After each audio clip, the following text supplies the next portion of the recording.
Good morning, everybody.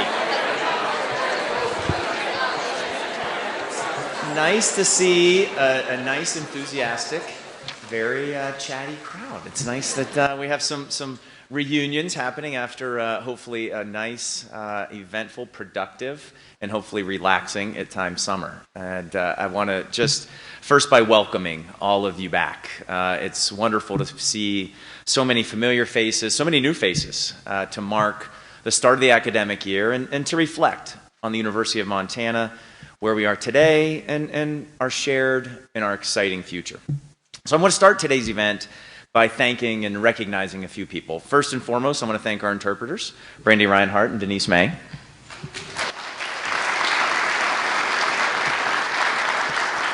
I also want to thank Jason McDaniel, our production manager here, as well as the entire staff here at the theater and around the university that made today possible. Thank you. I want to welcome some folks in this. I think I saw our former president and former commissioner of higher education, Sheila Stearns, in the audience. Sheila, thank you for joining us today. And I want to acknowledge those joining on the live stream, our employees and members of this community doing the important work of this institution to transform lives. And I want to, first off, acknowledge that our shared leaders, shared governance leaders, joined me on stage today. And that's because the hopeful state of the University of Montana is the result and the responsibility of all of us. I'm honored to share the podium with these leaders and to partner with them and with all of you in such important work. You know, this morning, I want to share some progress, some highlights on some of the things we've done since we gathered here together last year. I want to highlight the tangible actions that we've taken to move the University of Montana from a place of uncertainty to a place of stability, and how, over the coming years, we will collectively transition from stability to growth. But first, I want to take a moment to acknowledge the tremendous privilege of working in an educational setting that has touched the lives of so many. Living and working here in the Missoula Valley is our privilege. This valley was an educational setting long before Main Hall was built. As we gather here in the Aboriginal territories of the Salish and Kalispel people, many of whom are our colleagues, our students, our friends, we continue a long tradition of education. Education has been taking place in this location for far longer than the 126 years that we've existed as a university. Children and families were educated to care for this valley, to care for one another, and to care for generations to come. And this reminds us that our work also involves caring for place, for one another, and for those who will continue after us. Ours is worthwhile work. And the impact of our efforts is visible all around us. You see it in people like Dylan Demontini, pictured here. You see in Dylan the power of a UM education. Dylan's from a family of 9 children on the Rocky Boy Reservation. He transferred to UM from Stonechild College, and after struggling, he found staff and faculty members who helped him believe that he was capable. This last May, he graduated, the first in his family to graduate from college. And at our Celebrate U event in June, he spoke courageously to UM staff members, and he said, "I remember the first time I walked on this campus. I was in awe. I felt like I'd made it. This place symbolized for me the possibilities of a life I never knew existed. And you need to know that you made this possible for me. At UM, I learned not just to settle. I learned what more can be." You also see it in people like Lisa Parks, also pictured here. Lisa's life was shaped by her UM education. She earned her BA in political science and history from UM, went on to lead the MIT Global Media Technologies and Cultures Lab. And last fall, as many of you know, she received a MacArthur Genius Award. Her transformational work at the intersection of disciplines is the expression of a strong UM education. And it's stories like these that illustrate why our work here is so vital. And I want to talk a bit about the progress we've made over the past year to move our university from a place of uncertainty to a place of stability. And I've never liked the metaphor of a ship for a university. Honestly, people often use it to describe with derision how slowly things change in academia. But I want to use it anyway, but I want to use it slightly differently to help illustrate where we were, where we're headed. Because a year and a half ago, UM was in a period of uncertainty. We were experiencing uncertainty in our budget and our staffing levels. We had strong, but we had interim leadership across many sectors and in many places of the university. There was a lack of clarity, perhaps a feeling of drift. We were, in some ways, a ship without its sails up, buffeted a bit by the waves and looking for a common sense of direction. But over the course of the past year, I've been so proud of the way this community has made steady, consistent headway in addressing our challenges. We aligned our efforts around 5 priorities for action. We've met regularly to measure our progress against those priorities, and we've adjusted as necessary. We've tackled head-on some long-standing challenges. We've reduced our structural budget deficit by over 60%, and we've cleared the way for new momentum. And so today, UM is an institution with its sails up, a university that's moving forward. While much discussion in previous years focused on cuts, reductions, challenges, we are focused today on growth and strategic investment. Our crew is capable, and we're moving toward a horizon. And I want to share with you evidence of that movement. You know, we articulated last year five priorities for action. And at the top of that list was to place student success at the center of all that we do. And I'm incredibly excited about what we've done over the past year to enhance our efforts focused on the holistic success of our students. Under the leadership of Vice Provost for Student Success, Sarah Swager, we've revamped new student orientation. It now includes something we're calling the Big Sky Experience. As we sit here, and you've probably seen these groups all over campus this week, we have groups of 25 new freshmen working closely with organizations in the community such as Backcountry Hunters and Anglers, the Big Sky Documentary Film Festival, and our facilities team here on campus. They're learning in our community, they're learning in teams, and they're fostering a sense of belonging that we know is vital for student persistence. At the same time, over the course of this summer, we started hiring additional professional academic advisors, while also redesigning our advising process and tools to ensure a consistent, high-quality experience for every student. This will significantly impact student retention, and it's going to also allow our faculty to focus more time on what they do best with students: teaching and mentoring. These steps will have an impact. And in fact, we're setting an ambitious goal to raise our first-year retention rates over the coming years to 80%, and our 6-year graduation rates to 60%. Those are big goals. Those are stretch goals. But I am confident that UM will set the pace for a rising standard of support for university students. And I'm confident of that because we're already doing it in certain areas. UM students served by our TRIO program persist at a rate of 88%. And we're actively designing a new project with OCHI called the Montana Project 10 that will similarly provide a suite of proven interventions for Pell-eligible students. But we're not focused on just a few. We want to do this at scale because our students deserve it. Next priority we identified is to drive excellence and innovation in teaching, learning, and research, the core activities of this university. And we've seen also great progress here. We've launched, as many of you know, our Teaching Excellence Initiative. It's drawn the interest from faculty across disciplines. In June, the Faculty Development Office hosted the Mobile Summer Institute on Scientific Teaching. We had 21 faculty members and 6 graduate students participate. People like Eric Green in wildlife biology, Peter McDonough in environmental studies and climate change studies, Ashley Moe in speech, language, and hearing sciences, and Colleen Holmquist in health professions at Missoula College.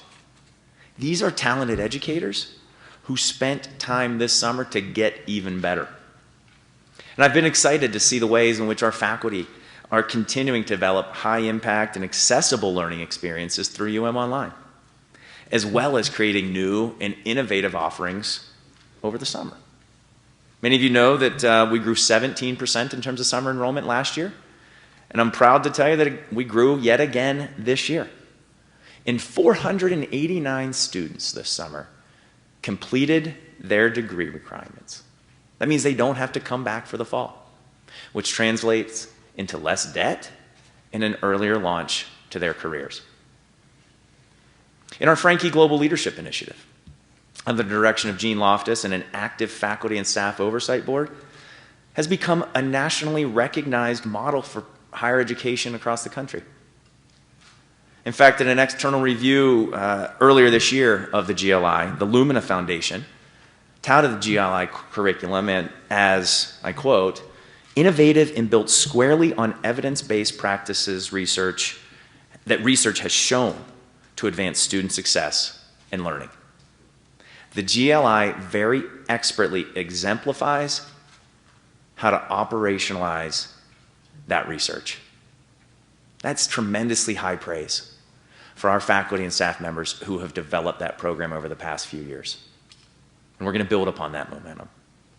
We've also created new pathways for students to access a education. To name just a few, we've developed an academic pathway for Helena College that will enable students to complete a paralegal studies program here at Missoula College. We've also created a pre-med pathway that's more clearly defined and advertised more broadly, as well as better advertised and refreshed engineering pathways. This will impact our students. And aside these strengths in teaching and learning sits our strong and growing research enterprise, which had another great year under the leadership of Vice President Scott Wittenberg. We kept pace with a record number of proposals in the previous year, and our total dollar value of funding requested continues to increase.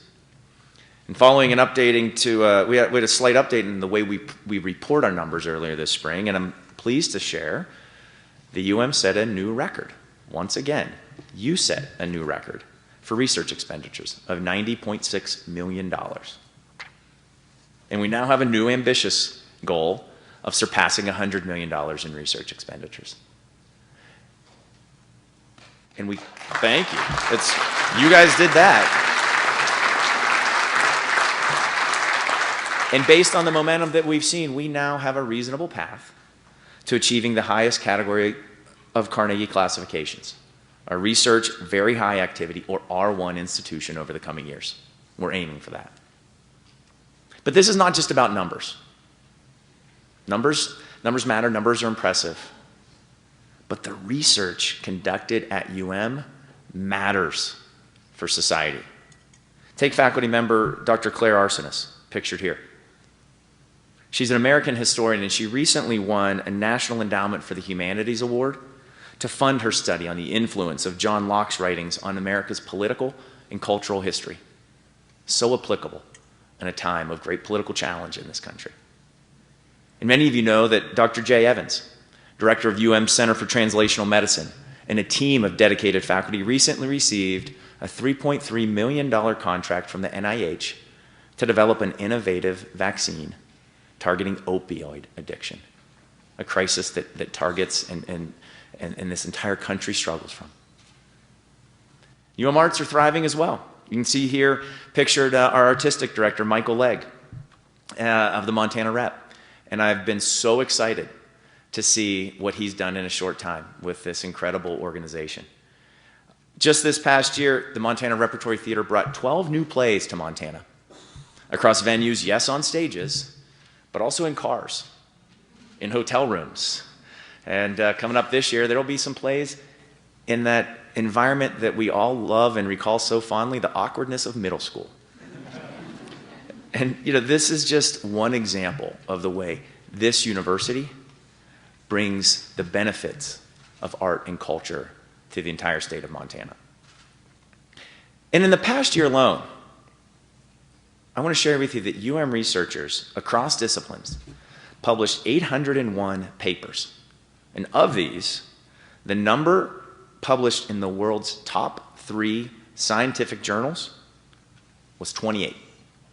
That's more than any university in the entire Big Sky Conference, including UC Davis.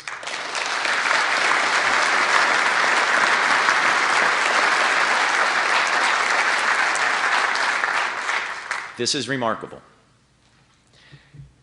The next priority that I want to highlight is our priority to embody the principle of mission first, people always.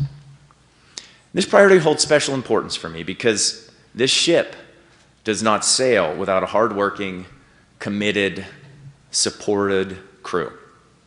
And as we all know, recent years have presented us with challenges and stressors. And yet our spring employee engagement survey revealed that UN faculty and staff are highly engaged and committed to our mission. In fact, more so than most universities. And our leadership team will not take this gift of engagement, your passion, your pride for this place, we will not take that for granted. And so this priority is about ensuring a supportive campus culture for all of our employees. Like many of you, I was inspired by the success of Celebrate You, a week of professional and personal development that was organized by our Staff Senate. Similarly, I'm very excited about the Sea Change initiative that we launched earlier this year to amplify and build upon our commitment to ensuring a safe campus that empowers women and accelerates them into careers of impact. And as part of this effort, we relaunched our Women's Leadership Initiative under the direction of Dr. Nikki Fear, and we have an impressive cohort of leaders who will make this institution better that are in that program. And we will, yes, we will.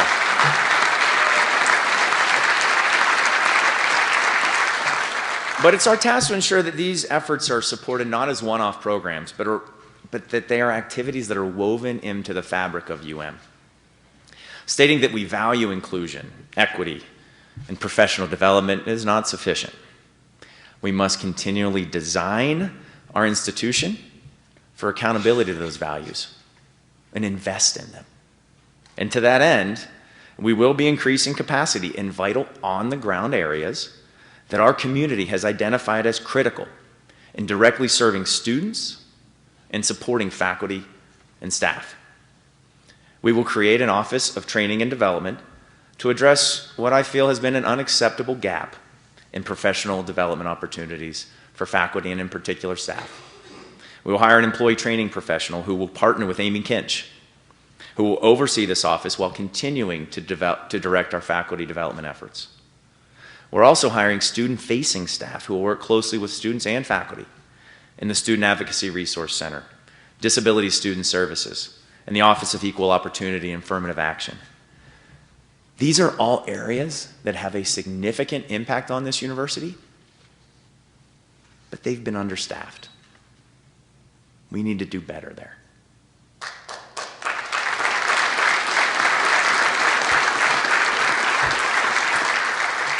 And to help advance and integrate our efforts, as you've seen, we've committed to hiring a Director of Diversity, Equity, Inclusion. Leaders from the Diversity Advisory Council, the Office of Equal Opportunity and Affirmative Action, and the Student Advocacy Resource Center will help us to shape this role to ensure that it's responsive to campus needs. And as many of you have seen in our announcement, we are very excited to have joining us our Tribal Outreach Specialist, Dr. Brad Hall, who joins us from Blackfeet Community College. Dr. Hall is going to be squarely focused on building supportive pathways for Native American students, not just to get them to UM, but to ensure that they succeed. He's going to be partnering not just with the tribal colleges, but also with faculty here to support efforts that have already been launched to develop more 2+2 programs and to identify potential research partnerships. This is going to be exciting work that Dr. Hall is going to be working on. He'll be joining us next month.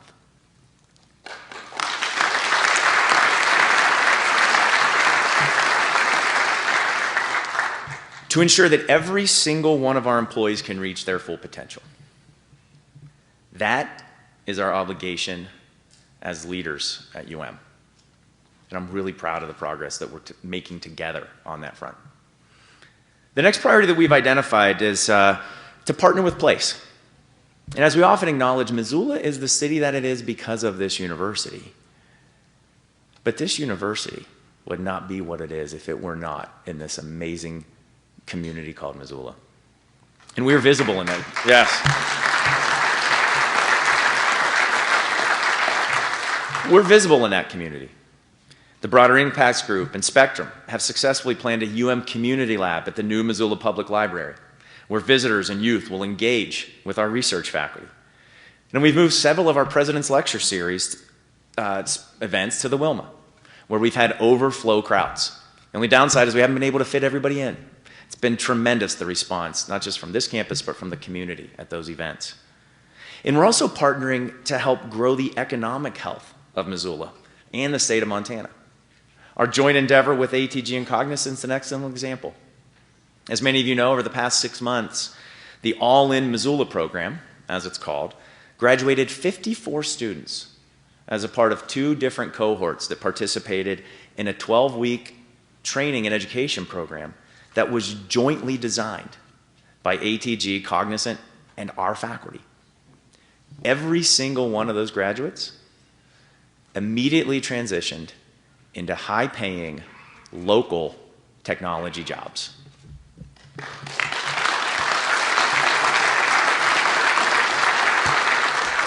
And our students are engaged in place as well. We had 584 students participate in an internship last year, earning over $600,000 in wages, with many of those students receiving an offer from employment at their internship site. And last year, more than 3,000 students participated in service, community service, delivering over 100,000 hours of service together with 115 partner organizations, creating more than $2.6 million of economic impact in this community. This is work that makes our university and our community better, and we're going to continue to build upon it. And last, but certainly far from least, is the priority to proudly tell the story of this university. This priority is about showcasing your impact. It's about attracting new students. And it's about building private support. And many of you are aware that Campaign Montana began 7 years ago with a goal to elevate every student in campus program with a goal of raising $320 million of philanthropic support. Our supporters responded generously. And last fall, we ambitiously went out there and stated publicly a goal of $400 million, the largest campaign in the history of this university. And over the past year, we've done even better. And because we are a community that persistently stretches to do better, we're confident that we're not just going to reach that goal, but we're going to surpass it. We're aiming for 110%. And we can do that because our supporters believe in us. And they believe in us because of the work that you do. And finally, I want to highlight the massive work that's happened over the past year in recruiting and admissions. Last year, we uncovered ways that our infrastructure was simply not working. We had good, hard-working team members, but we'd underinvested. And the underlying software, the operational processes and infrastructure, they just weren't functioning, and we weren't getting our story out there. You've all heard it. You've heard the story of your neighbor. Why am I not hearing from you, and why am I not getting a response? That's had to have been frustrating. It was frustrating for me. And let me tell you, that's changing. Over the course of the last year, our recruitment practices have undergone a transformation that's already resulting in positive growth. Under Vice President Kathy Cole's leadership, we've implemented a comprehensive strategic enrollment plan designed to attract, recruit, admit, and retain students. We now have a fully functioning CRM, significantly improved communications flows with students. We're acting upon market research that helps us understand best fit students, as well as new recruitment markets. And our marketing and communications flows are emphasizing a renewed brand and message. And we're targeting not just middle and high school students, but also parents, teachers, counselors, coaches, the people that students look to for advice as they're going to school. We've established a new Welcome Center in Gilkey, and we stood up a Student Enrollment Communication Center to perform national outreach to students via text and phone messages. We've also increased staffing and have new leadership in financial aid, which is a vital part of our students' experience. And as always, we're focused on measurable results.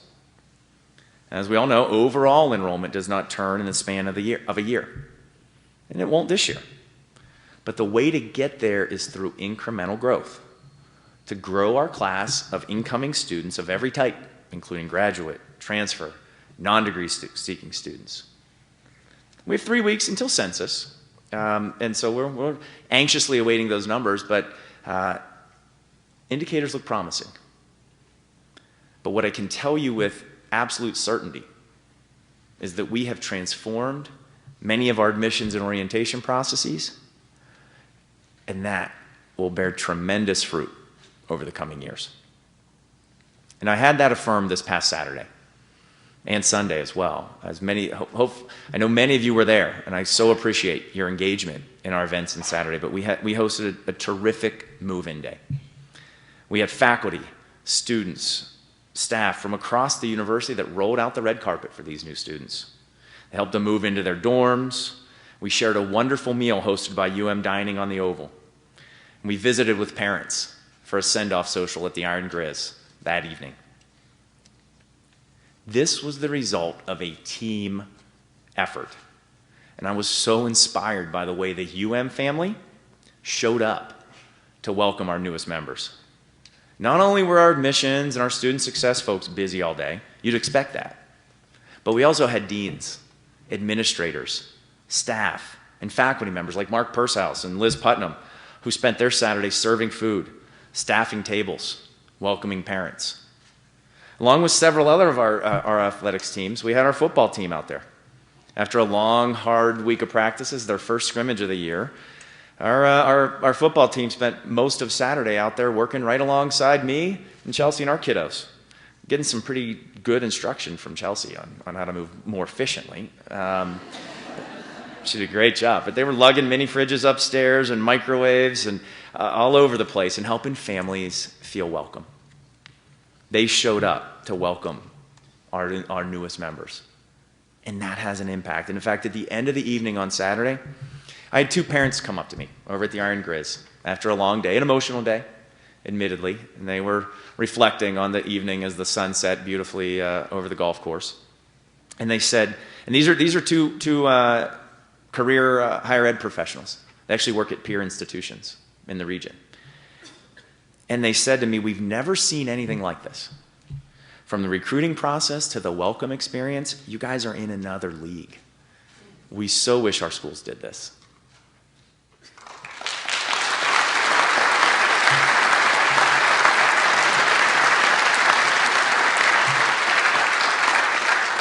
And that's a testament to the hard work of this entire team. So you've worked tirelessly, and for your effort and your time, I'm grateful. We've steadied our ship, and we can now look across the horizon to where we're headed. But before I spend just a few minutes reflecting on that path ahead, I'm going to invite each of our shared governance group leaders to share their thoughts with us. Each of them play a vital role in this project. And I'd like to first welcome Dr. Mark Purshouse, Chair of the Faculty Senate, to the podium.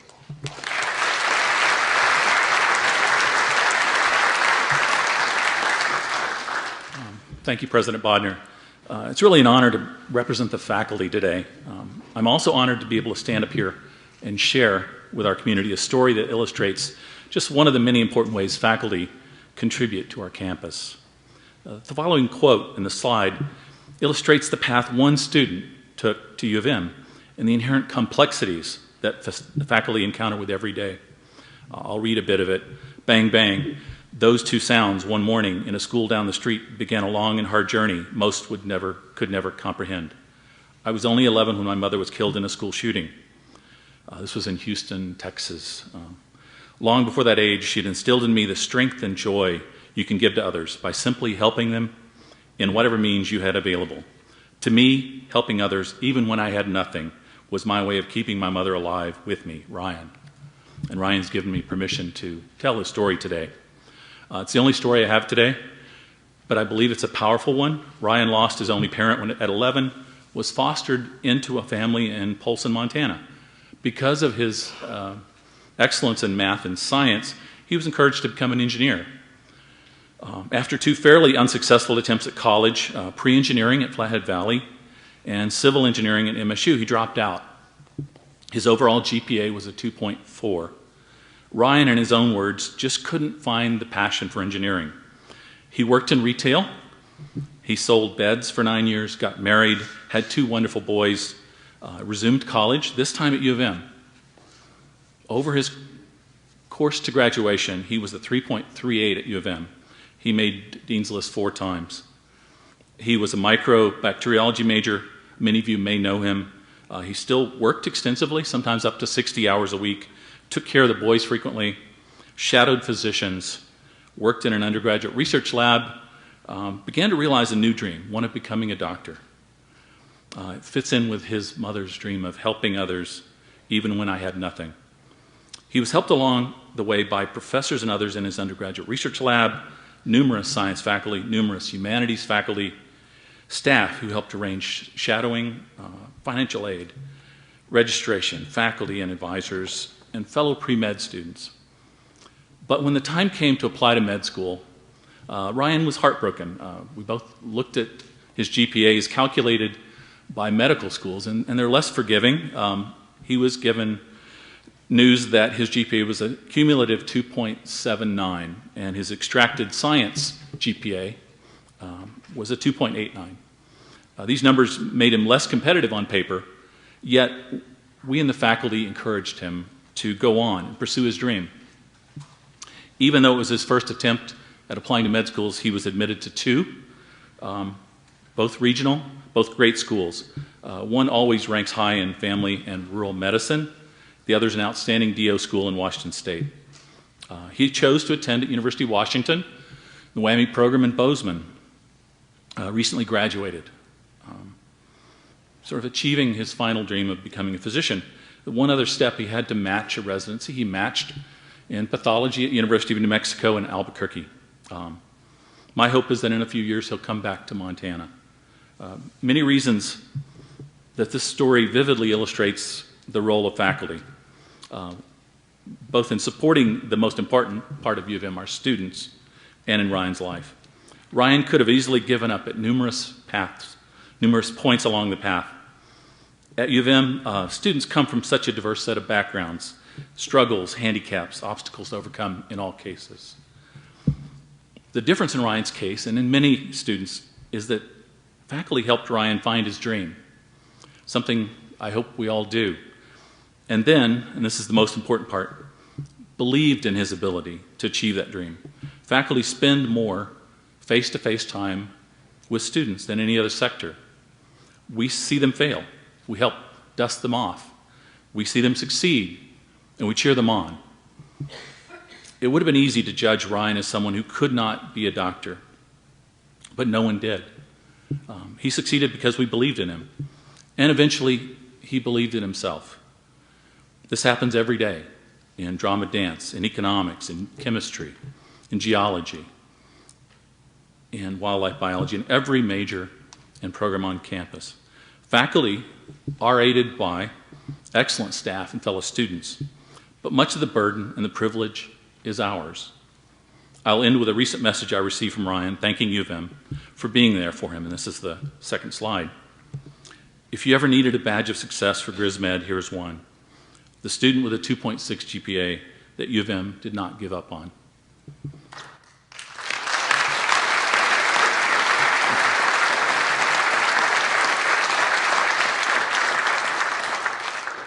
So in much the same way a year or two ago, some might have given up on U of M. I believe that faculty have always known that we could pull through this. With renewed vigor, much improved student experience, an energetic and focused administration, outstanding and hardworking students, U of M is stronger today. I believe in our school. Go Grizz.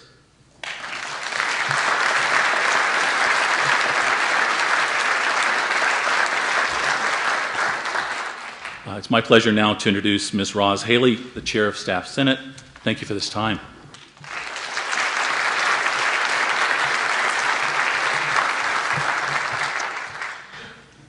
I am Rosalind Haley, and I have to tell you that I feel privileged to be serving as Staff Senate President this year. I feel this is a really great year to serve as Staff Senate President. I am an alumna, and I have been at UM for almost 15 years, and I can't say UM is so much more than an employer to me. This is my community, and I believe the people here are the heart of that community. And even as I look out in the audience, I see friends, and this is my home. And that's one of the reasons why I'm so thankful that President Bodner recognized Mission First, People Always as a priority for action. And I really appreciate that he has taken the hard work that we have done over the years to summarize our priorities and to provide us with a direction to reach our goals. We own these priorities, and this institution's staff sees itself reflected in them. In fact, the institutional review processes many of us have participated in, one such as APASP, has repeatedly recognized staff professional development as a priority.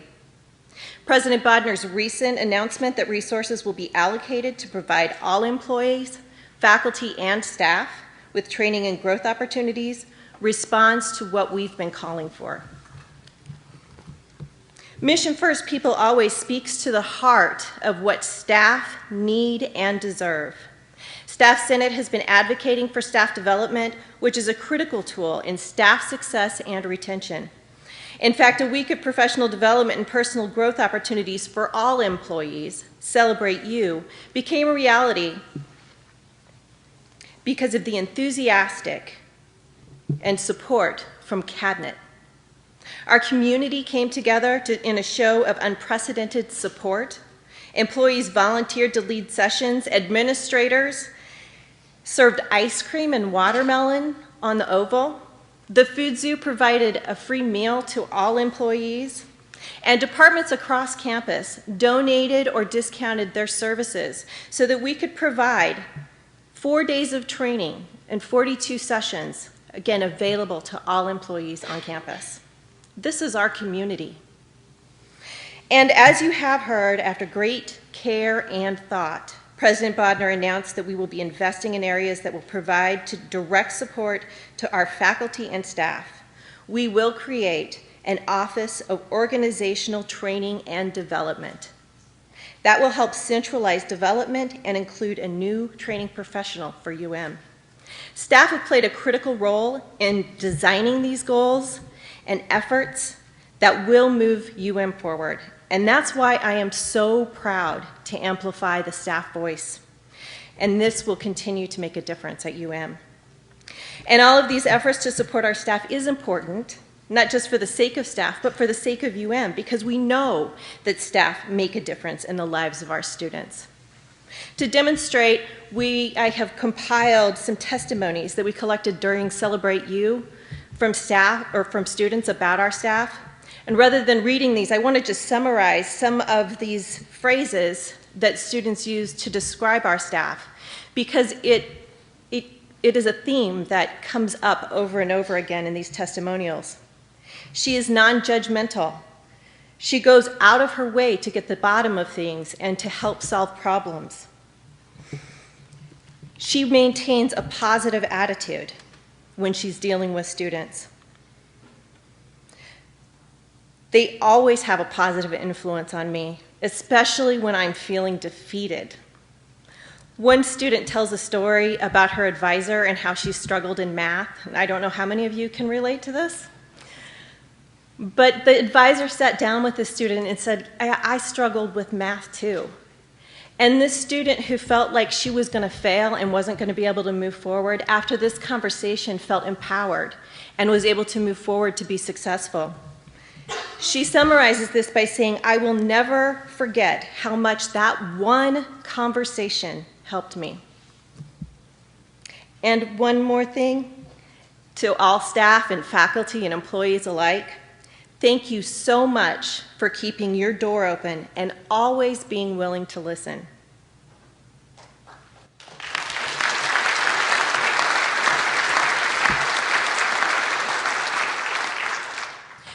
These are some of the reasons why I am confident that UM is moving in the right direction. Our priorities are not only clearer than they have been in a very long time, but we're taking action and we're setting goals to support these priorities. And this is where I really want to reiterate that it is your voice and your hard work that have guided the directions taken. The hard work that we have done in the past has not been in vain. Our voice not only matters, but it is heard. And you should be comforted and empowered by the fact that UM, the administration, knows that it is the people who make UM. And with that, I want to paraphrase a comment that President Bodner often makes that we use during Celebrate You. When we think of institutions like a university, we often think of the buildings and infrastructure. But people are what make up an institution. People are the most important part of our university. The people who work here are what make us special. We are the people that make UM. And you are the reason why I am so optimistic about where we are going.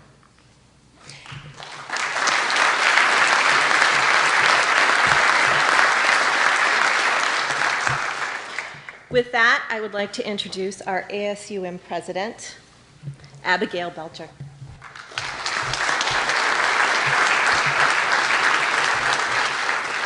Good morning, everyone. Thank you, Chair Haley. I am so thrilled to have campus buzzing again and to be a part of a leadership team entering this year with optimism. Students deserve to feel that optimism from you. As this year's senior class approaches graduation in the spring, many of us are taking time to reflect upon our experience at the University of Montana. Since our freshman year, we have seen 2 major budgeting initiatives, dropping enrollment, and interim deans and administrators. But today, we see a turn towards stability. And I want to point out that even in the midst of past uncertainty, UM students have had opportunities to grow into global citizens thanks to the faculty, staff, and administrators who persistently place student success at the center of everything they do. These are the people who make a difference in students' lives. One of the most concerning hindrances to student success, locally and nationally, is basic needs and security. Last year at this event, you heard about a student named Kat Cowley's ambition to tackle this issue. Since then, it has been translated into real action in support of students. Upon enrolling in the Masters of Public Administration program, she has spearheaded the distribution of the Real College Survey at UM. This national survey is focused on gathering information about the real college experience. Kat has since used the information from the survey to open a food pantry at the University of Montana. Over the past 6 months alone, the food pantry in its 4 satellite locations gave out 2,399 pounds of food to over 80 students. Because the food pantry has been so successful, I am happy to announce that as of this month, it will be officially housed under the Associated Students of the University of Montana and located in our office space at the University Center. Additionally, UM students will have the opportunity to participate in the Real College Survey again this fall. However, we are still seeking funds to meet our distribution cost of $1,000. To donate, contact Kat Cowley or stop by the ASUM office.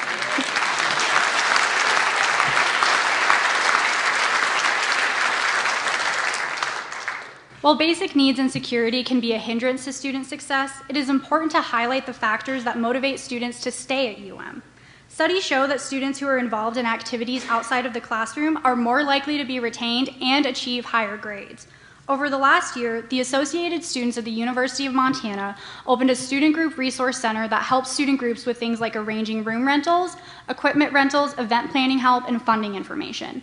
Last year, this space served the 3,436 students involved in an ASUM recognized student group. This year, our goal is to see that number grow even higher. In addition to providing student groups with the tools that they need to be successful, we intend to also provide resources to students that make joining a student group as simple and accessible as possible by connecting students to groups that align with their interests. In this way, ASUM will be contributing to the student's sense of belonging, which the research shows is crucial in any holistic effort to positively impact retention. Retention is impacted by childcare too. Although each of our campus partners were faced with unique challenges related to our childcare operations last year, I am very proud of how our campus community came together this spring to find a solution that supports student parents. ASUM Childcare has officially moved into a newly renovated top-of-the-line facility in McGill Hall. This is instrumental in keeping higher education accessible to student parents, and it would not be possible without the support of our administrative, faculty, and staff partners at UM.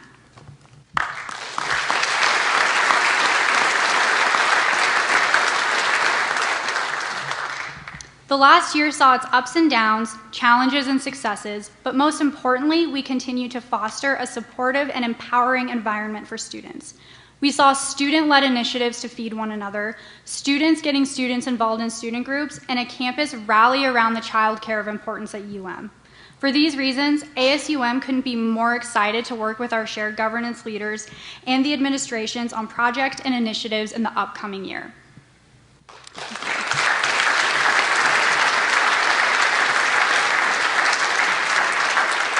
I'd like to welcome President Seth Bodner back to the podium.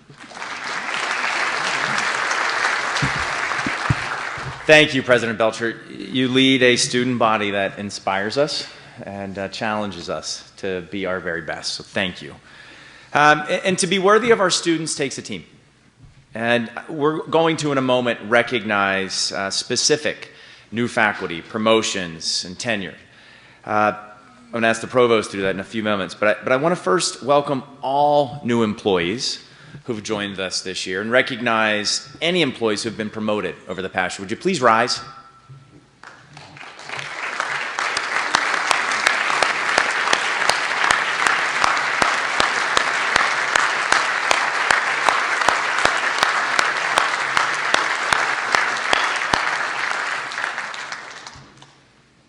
And I'm personally committed to nurturing a leadership team that is worthy of you and worthy of our students. And I want to introduce some of the new leaders at the AO level, as well as those reporting directly to me who've stepped up and stepped into new roles over the past year. They're pictured on the screen here, and ask them to please rise and stay standing, and then we'll give you a brief round of applause at the end. But first, Alicia Arant, our Director of the Office of Equal Opportunity and Affirmative Action.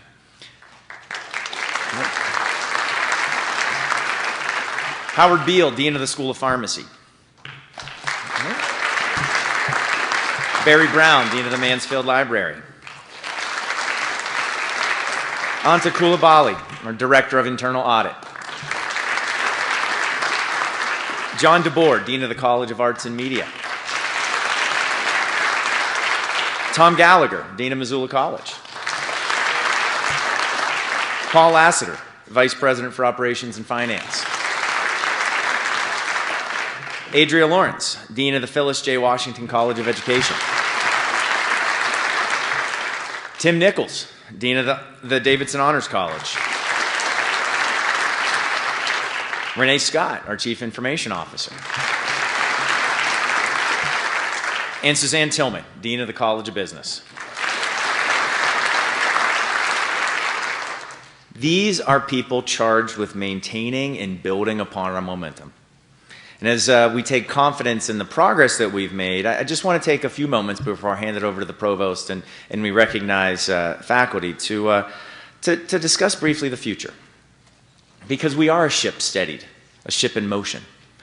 And the exciting thing about that is this. When you're moving, you have a bit of breathing room to define your destination. You have some room to ask, where are we going? What port do we want to sail to? And throughout our history, this university has played a fundamentally important role, not just for Missoula or for the state of Montana, but for this country. And as we know, this moment in our country's history is one filled with challenge. We're seeing a dynamic workplace, technological advances in areas such as AI and automation. Some of that's driving economic growth. But at the same time, we're seeing the impacts of climate change. We're seeing the displacement of workers. We're seeing what many are calling the hollowing of the American middle class. We're seeing a troubling erosion in civil discourse. We're seeing the rise of nationalism around the globe. And we're seeing the tremendous power of information to drive misperceptions and sow discord. And in the midst of this, we're seeing new models of education emerge. For-profit entities rising and falling, companies doing massive retraining of their own workers, creating their own universities. Companies like Amazon are spending hundreds of millions of dollars to educate their own employees. And these are signs that the economy's demands for skills may be outpacing past models. And while the data would tell you that the value of a college degree has never been greater, we're still seeing people question whether college is worth it. And here in Montana, around 40% of high school graduates are not continuing on to higher education immediately after graduation. And against this backdrop of uncertainty for our country and questions about the value of higher education, I stand here and will confidently claim that higher education is more important than it's ever been. And this country needs institutions like UM to tackle head-on the societal challenges we face. In this moment, I believe calls for us to expand our conception of what a university can and should be. And so as we enter this academic year, my call to each of you, to this community, is this: to rise to the challenges that we see in front of us, to answer our society's needs, to shape a University of Montana that is not just the flagship university of this great state, but a flagship for America's future, that creates inclusive prosperity and sustains democracy. That means we must continue to do what we do well: provide a world-class education, produce impactful research and creative scholarship, and provide a forum for the free, informed, and thoughtful exchange of ideas. But in a changing world, where new education options and models are crowding in, we absolutely should not cede to others the primary role that higher education is called to serve. And so that means we already equip our students with the discrete skills they need to be successful in their first jobs, but we also must redouble our efforts to nurture in them the creativity, the innovation, the critical thinking abilities that they need to be tomorrow-proof and to succeed in their fifth and sixth and seventh jobs. And that means, yes, we will always work to provide the best on-campus experience for our students, but the simple fact is that not every student can move their lives to Missoula. So we must find and continue to explore ways to deliver a high-quality education that is accessible to people wherever they are, here on campus, in the Flathead, in New York City, and Shanghai. And we must recognize that in a dynamic economy, education is not just for people in their 20s.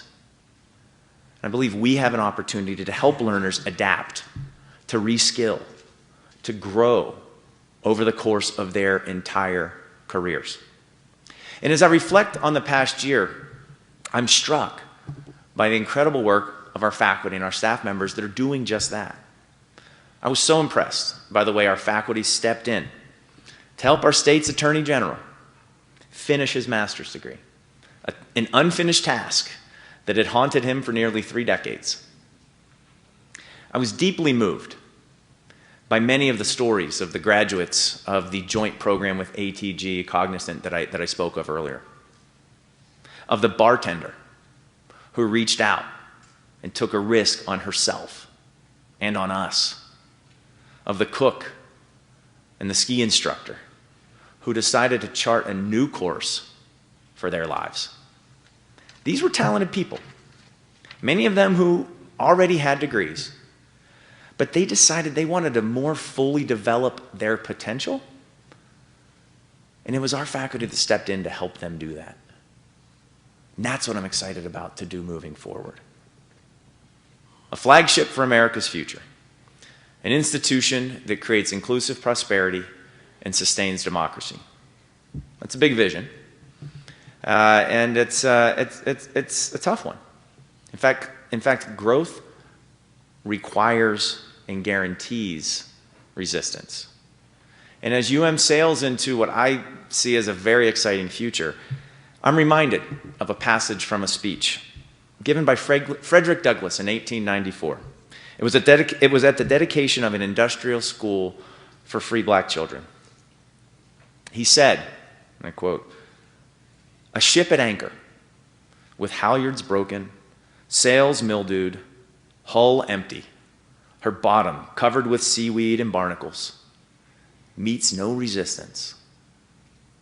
But when she spreads her canvas to the breeze, sets out on her voyage, the higher shall be her speed, the greater shall be her resistance."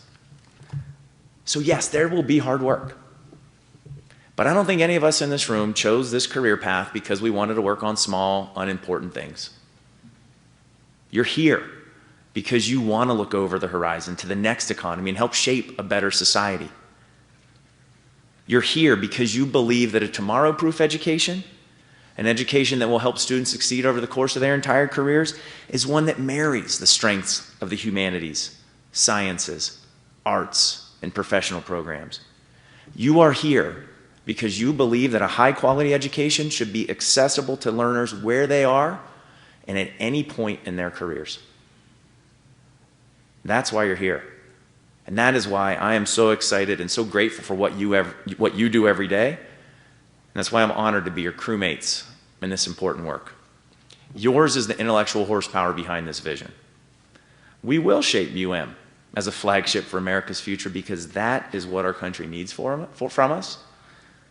And I'm excited to begin and continue this journey with you. And with that, I'd like to invite Provost John Harbour to the podium.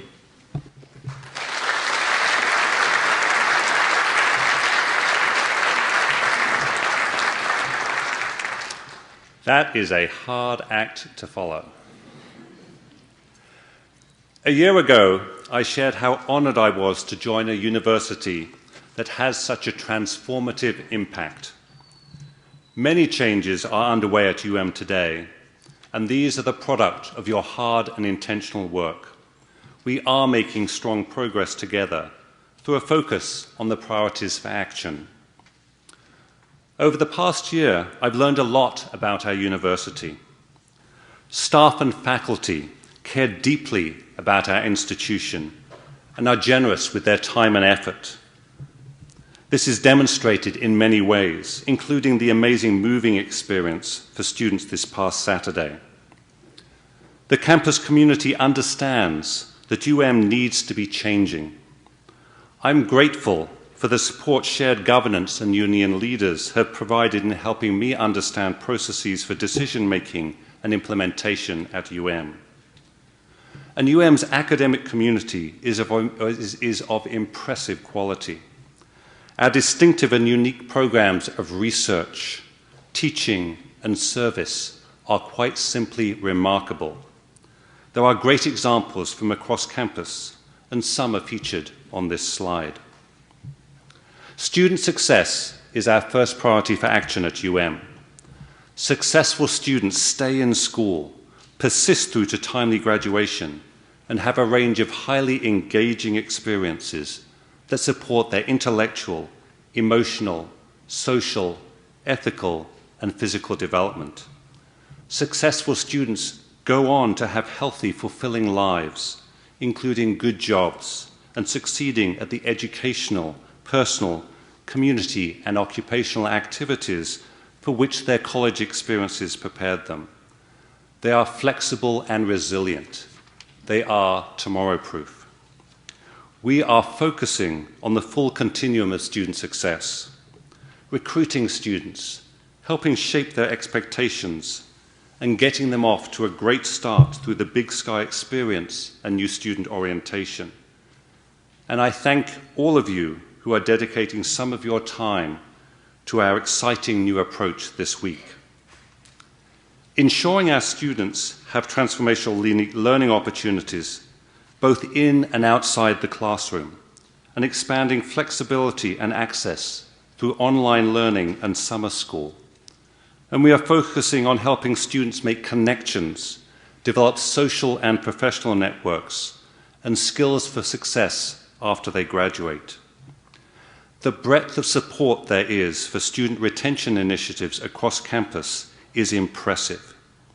In particular, the Faculty Senate resolution in support of using early alert systems for our at-risk students was much appreciated. The research shows that your deep understanding of the challenges that students face and your support for them is critical for student success. Thank you. As part of our commitment to student success and driven by research on national best practices, we continue moving towards a model where every student will have both a professional academic advisor and a faculty mentor. We are investing in sophisticated tools to help staff guide and support students through their journey. And I want to specifically thank President Bodner for his tireless efforts that resulted in OCHI providing additional financial support to help with a new technology platform and additional staff and scholarship funding.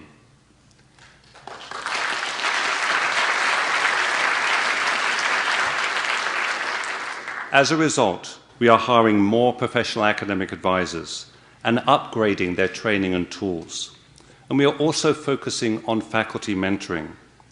Many success stories we read about mention professors mentoring and support as critical to student progress. Charlotte and Jeff, pictured here, are students who credit strong faculty mentorship for their success. We are working to provide faculty development opportunities so that we can rise even higher in this area. Student success is also about making sure that we are matching our current resources to our needs. Last fall, we went through a strategic instructional staffing plan process that required academic units to match future funding with instructional and other needs.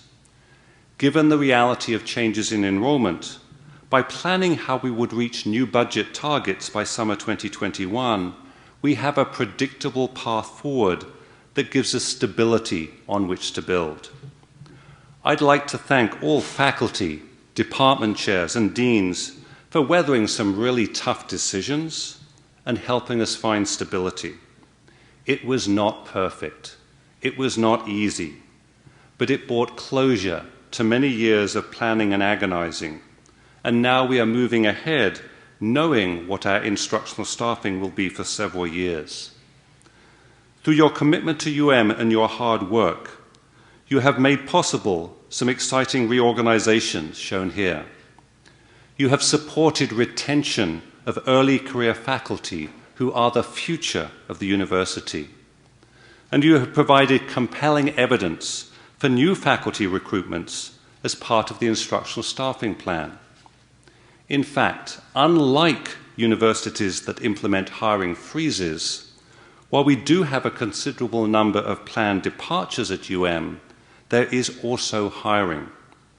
There will be 23 searches going on this fall for new tenure-track faculty and lecturers to join us in the coming academic year. And in a few minutes, we will be recognizing about 20 new faculty who are joining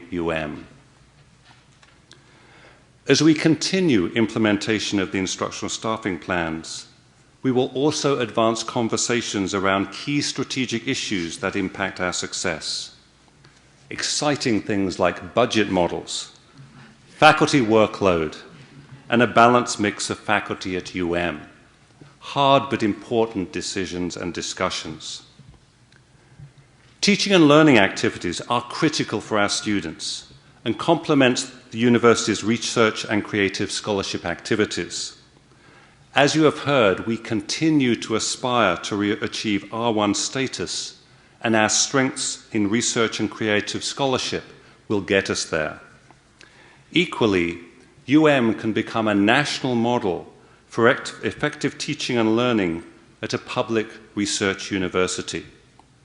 The Teaching Excellence Initiative offers ongoing support for faculty and graduate students who want to expand their understanding of how to improve student learning outcomes. hosted summer workshops on learning again this year, and a group of faculty have become very interested in transforming their teaching based on research on how students learn. They have suggested that we consider a number of new strategies, and I invite all faculty to engage with the Teaching Excellence Initiative as we strive to continuously improve our students' learning experiences. strengths are many, and we are using the term communities of excellence to recognize the transdisciplinary collaborations that are happening all the time here at It is important to recognize these connections and to help them grow and develop. This is both a bottom-up and a top-down effort, and one size does not fit all. Their success depends on them being shaped by their members. Please be on the lookout for opportunities to engage with the communities of excellence this fall.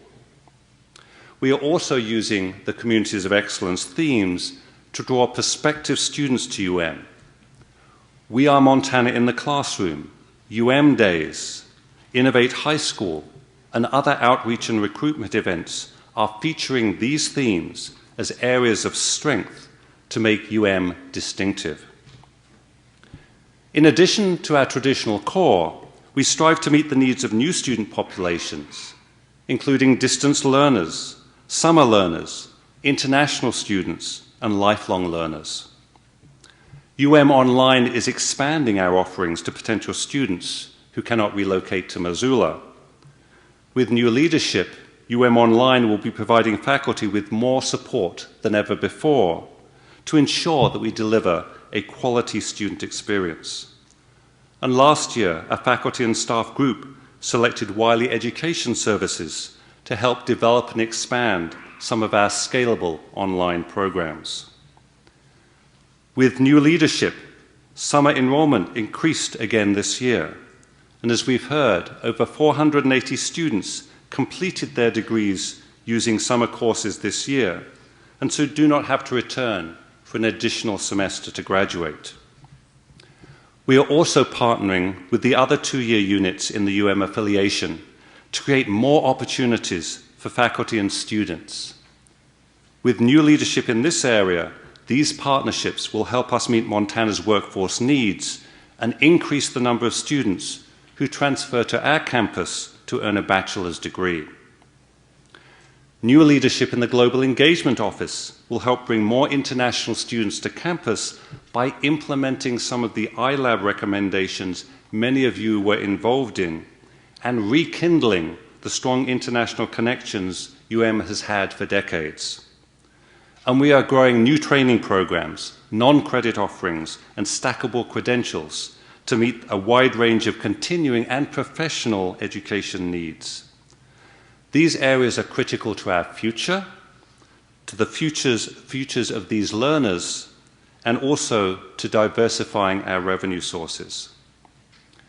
In conclusion, I see many signs that is on the rise. We have lots of irons in the fire, and now is the time to support one another in these endeavors. While changes can be hard at the individual or unit levels, we must pull together in support of what's good for our common purpose. is on the rise, and I know this because summer enrollment and completion rates are up for a second year in a row.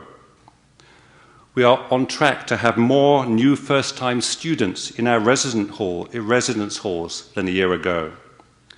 Projections for new and transfer student enrollment and for retention are up, and we will have the final numbers at census. Our communities of excellence are coming together as evidence of our strengths and opportunities. We are taking steps not only to tomorrow-proof our students, but to tomorrow-proof this university, to make better use of our resources and become more flexible and responsive. I welcome your perspectives and invite you to share your thoughts and questions with me through one of these channels. I deeply appreciate the hard work, patience, and commitment you show towards is on the rise, and together we will sustain that rise. This is critically important because at we transform lives.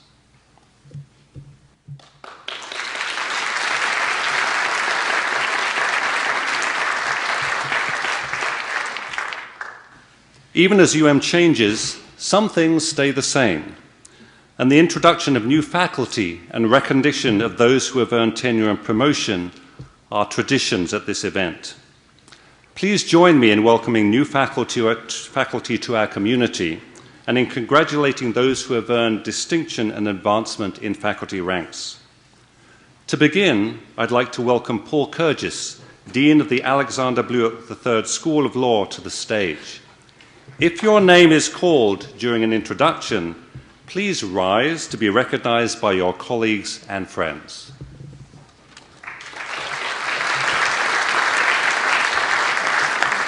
Thank you, Provost Harbour. I'm Paul Kurgis, Dean of the Blewett School of Law, and it is my great pleasure today to recognize Professor Pippa Browdy, who was promoted to professor with tenure. Professor Browdy's not able to be with us today, but please join me in acknowledging her success.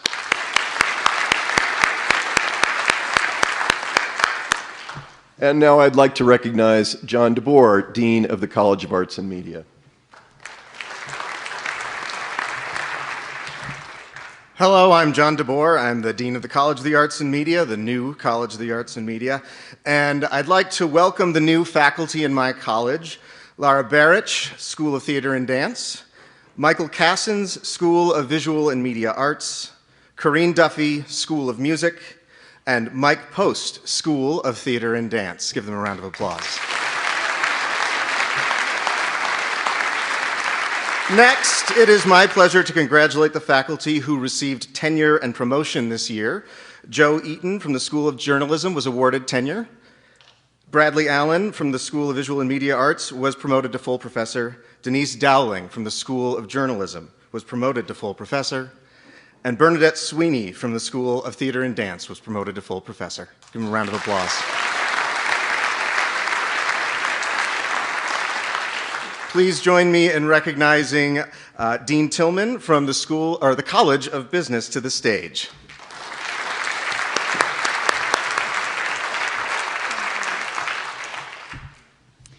I'm Suzanne Tillman, Dean of the College of Business. Before I recognize my faculty who received promotion, I would like to mention that John DeBoer, who we just heard from, was promoted to full professor this year.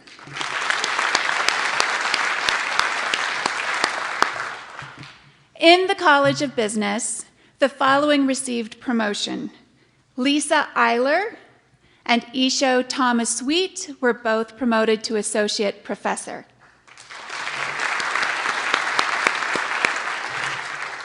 Simona Stan was promoted to full professor. She is unable to be with us here today, but help me celebrate with her. Please help me welcome Dean Beal, representing Dean Humphreys, to the stage.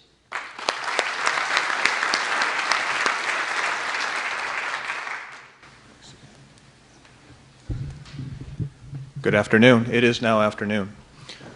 I'm Howard Beal. I'm the Dean of the Skaggs School of Pharmacy. I am here representing Reed Humphrey, who is the Dean of the College of Health Professions and Biomedical Sciences. I'd like to welcome the new faculty in our college. Several of those could not be here with us today because they won't be starting until later on during the academic year. Our new faculty are Andrew Kittleson, School of Physical Therapy and Rehabilitation Science; Brian Lloyd, also of the School of Physical Therapy and Rehabilitation Science; Rachel Medorsky, School of Speech, Language, Hearing, and Occupational Sciences; and Shane Murphy, School of Integrative Physiology and Athletic Training.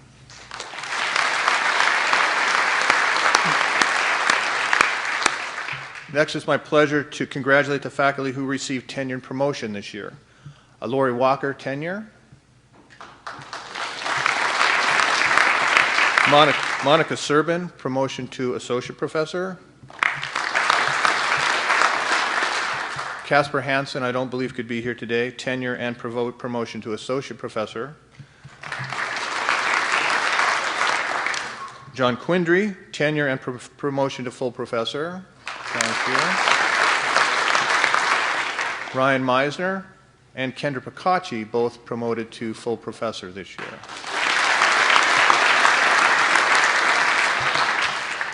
I'd like to now welcome Dean McNulty to the stage.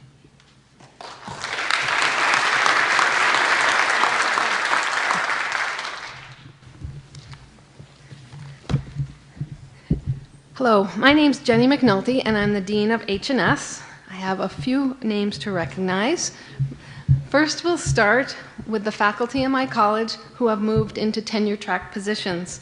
Lori Mills from the Division of Biological Sciences, Javier Perez Alvaro from the Department of Mathematical Sciences, and Aaron Saldine from the Department of English.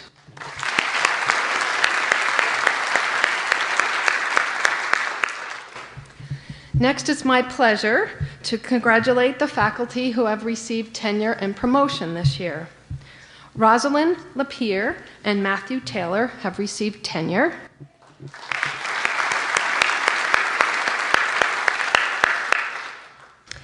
Jedediah Brody, Jackson Bunch, Zach Chevron, Yoonghee Jang, Craig McFarlane, and Meredith Snow have received tenure and were promoted to associate professor.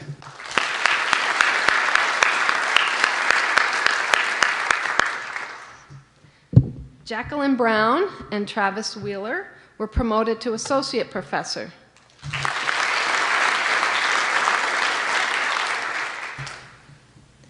Irene Applebaum, Julia Baldwin, Matthew Church, Leela Fishman, Mark Grimes, Nathan McCready, Scott Miller, Paul Minch, Tobin Shearer, Teresa Sovieszczyk, and Matthew Stroll were all promoted to full professor.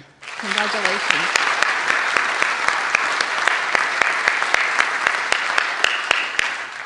And now I'd like to welcome Dean Brown to the stage.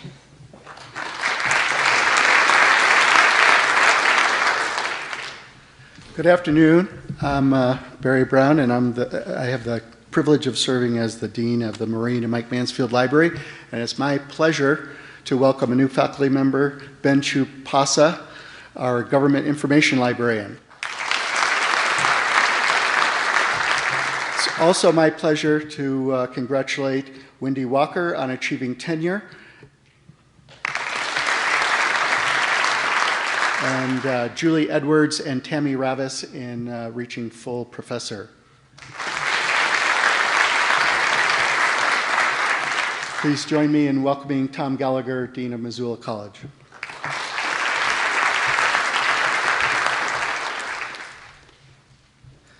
Hello, my name is Tom Gallagher, and I'm Dean of Missoula College.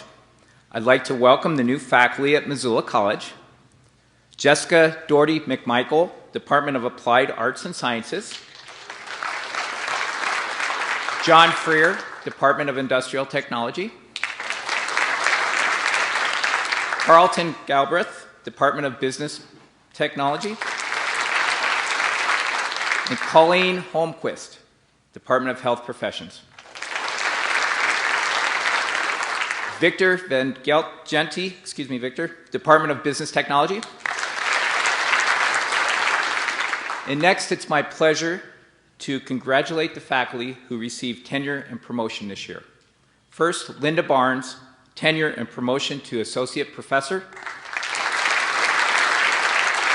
Linda's at the Big Sky Experience and won't be joining us today. And we also have Amy Elliott, promotion to associate professor.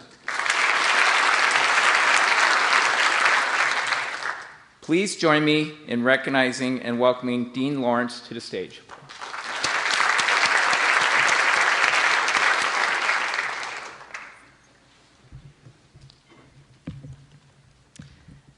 Good afternoon.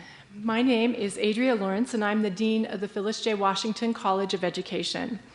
I'd like to welcome the new faculty in my college, Jana Mumbauer and Emily Salih in the Department of Counseling.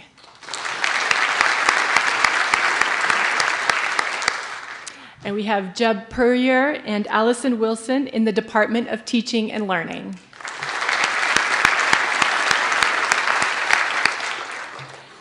It's also my pleasure to congratulate Kate Braco, who was awarded tenure, and Kirsten Murray, who was promoted to full professor this year.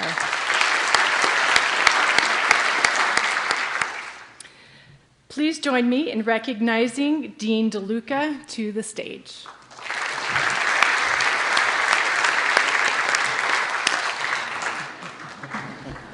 Thank you, Adria. Hello, I'm Tom DeLuca. I'm the Dean of the W.A. Franke College of Forestry and Conservation. I have the pleasure today of recognizing and congratulating those faculty who have received continuous tenure and promotion in the college. This year I'd like to congratulate Dane Scott and Carl Seilstead for promotion to full professor.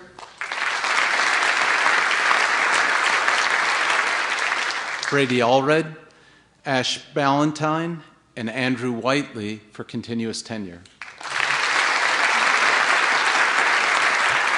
Now I'd like to invite President Seth Bodner back to the stage. Well, thanks, Tom, and thanks to all of you for joining us today and for, again, starting another exciting year on a journey of important work, of impactful work. As I said earlier, this has been an institution that for the past 126 years has impacted the lives of so many. And I am so honored to partner with you as we move forward into an exciting future. So I want to wish, well, again, congratulate all of our new employees, all of our newly promoted employees, to thank you for your continued dedication to this university and to our students, and to wish you all a wonderful kickoff to the academic year. Have a great day, everybody, and go Grizz.